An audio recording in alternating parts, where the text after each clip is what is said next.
So I want to start off this video by stating a few things. One, I did not think a $400 console was going to be the end-all be-all ultimate 4K gaming solution in the PlayStation 4 family.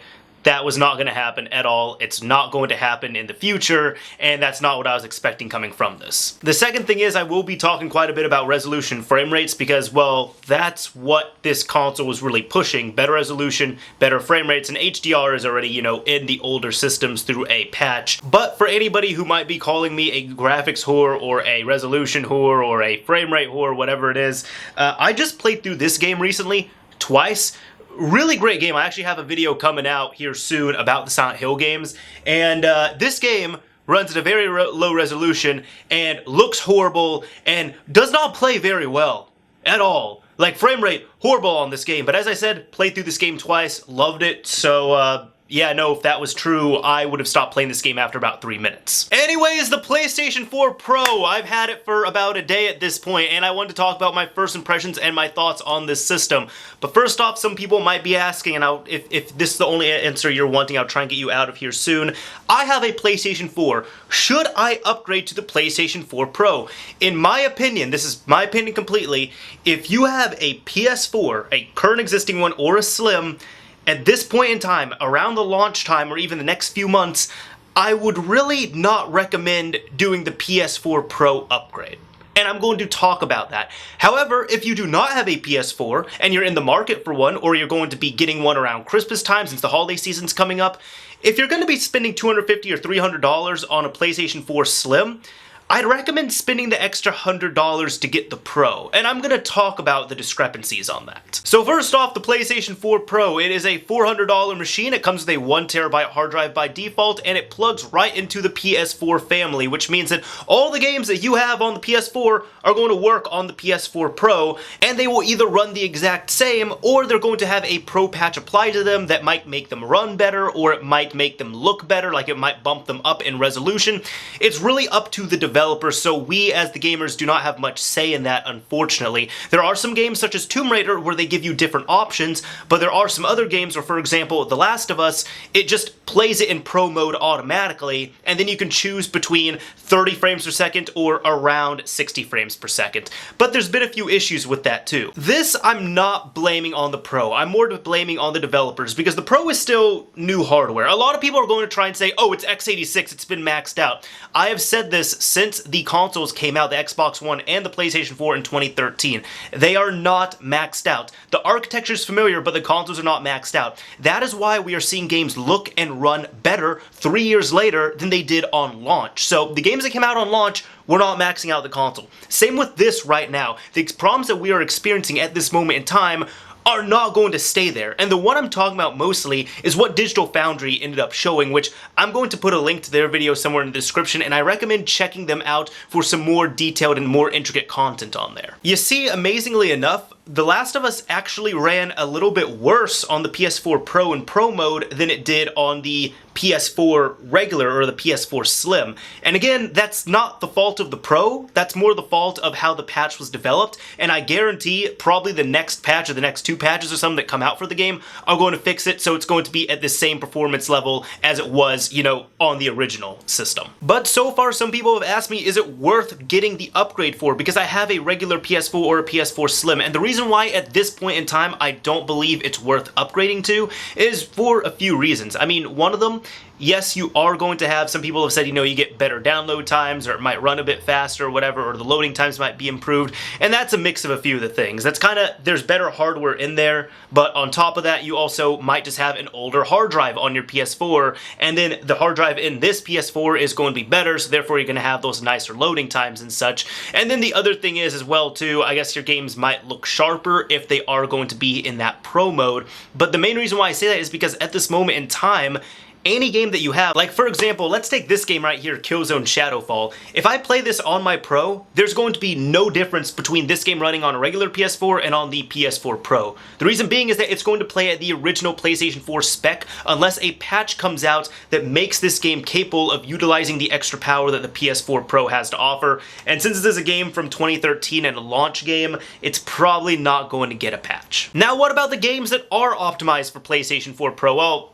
optimize is kind of a strong word here. You see, they're still working out the kinks on that, and on top of it, there's not really that many games out right now that are properly taking advantage of the PS4 Pro, and there's also not that many games out that have Pro patches. So if you're one of the early adopters like me, you're not really going to be able to experience just a rush of excellent games all of a sudden. But even so, the game I think I spent really the most time with, because I messed around with some VR stuff, and honestly, I really have not noticed much of a difference in VR. I think the only thing I really noticed is now, instead of like, if you have your PS4 hooked up to a TV, the TV actually plays at the full resolution. It doesn't actually like dumb it down and make it look horrible. But in the actual headset, I really, to be honest, have not noticed that much of a difference. That might be a thing where there's have to be patches that come out, and it depends on the games and such.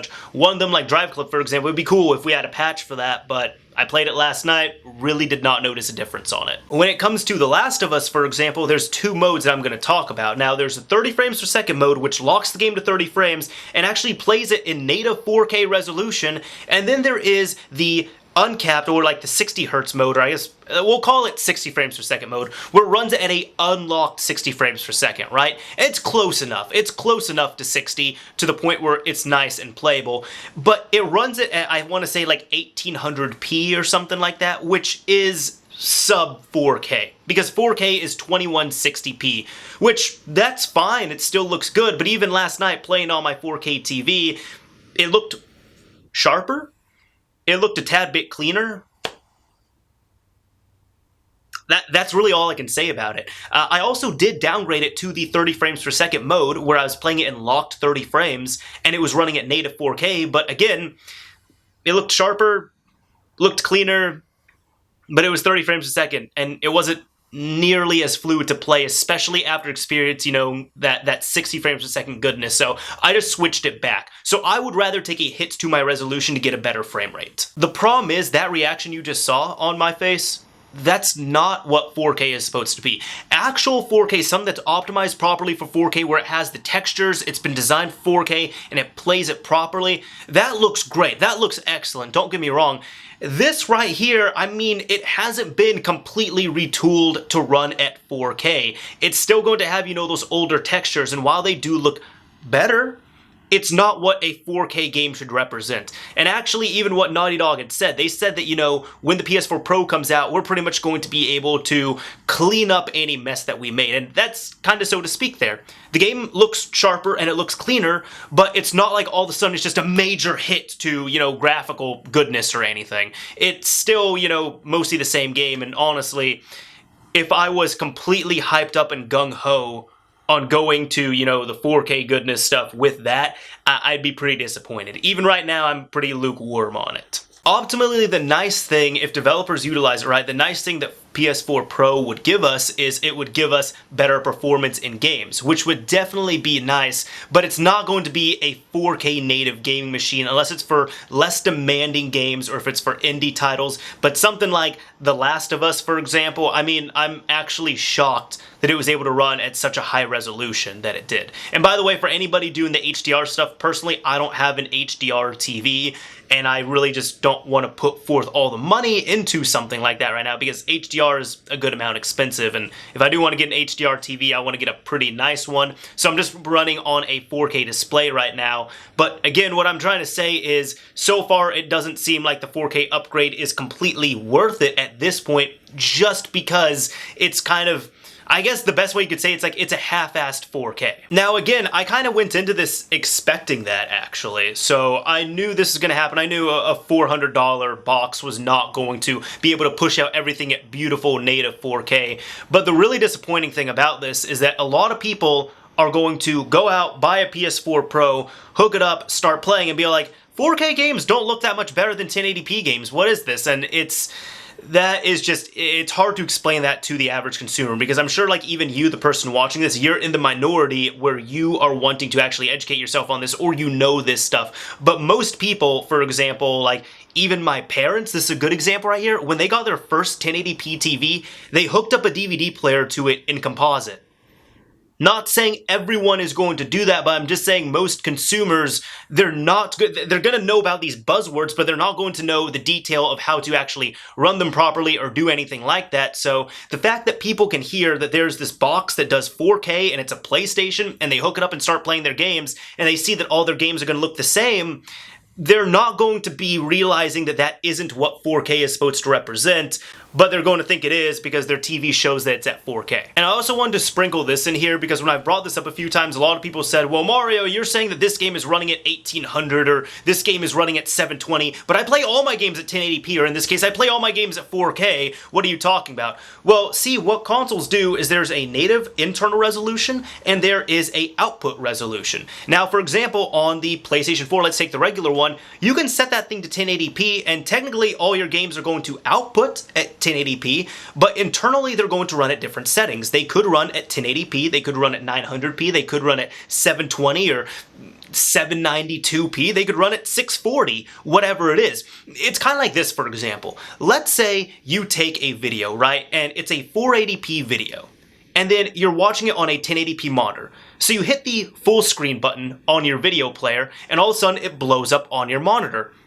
Can you say that's a 1080p video? No, you can't. The video itself is still a 480p standard definition video.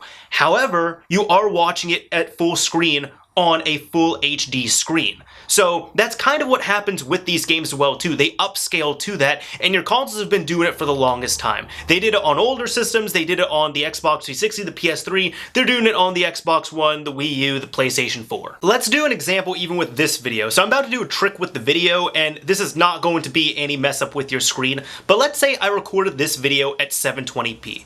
It's going to be shrunken, it's going to look something like this, and there's probably going to be black bars all around me because 720p is not going to utilize the full capabilities of a 1080p screen. What all these consoles do is they take that and they just end up blowing up the image and they upscale it. So your PS4, your Xbox One, they've already been upscaling games, so they look like this as opposed to looking like this. Because if all games look like this, or even this, nobody would really be happy with that. And that's the same thing here. A lot of people might say, oh, this is going to upscale all my games to 4K. Well, I've been playing mostly 1080p stuff on my 4K TV for the past year or so, and it still looked fine. And even look at it on the PS4, it's like, well, this is mostly the same thing, except the games that actually utilize the PlayStation 4 Pro look a bit better, or they might run a bit better. Not really with Last of Us, but with some other games they could run better, but there's not too much else to offer there so far. So now that I've at least talked about my first impressions on it, what if you're just so gung-ho on you want to get rid of your current PS4 and you want to upgrade to the PS4 Pro?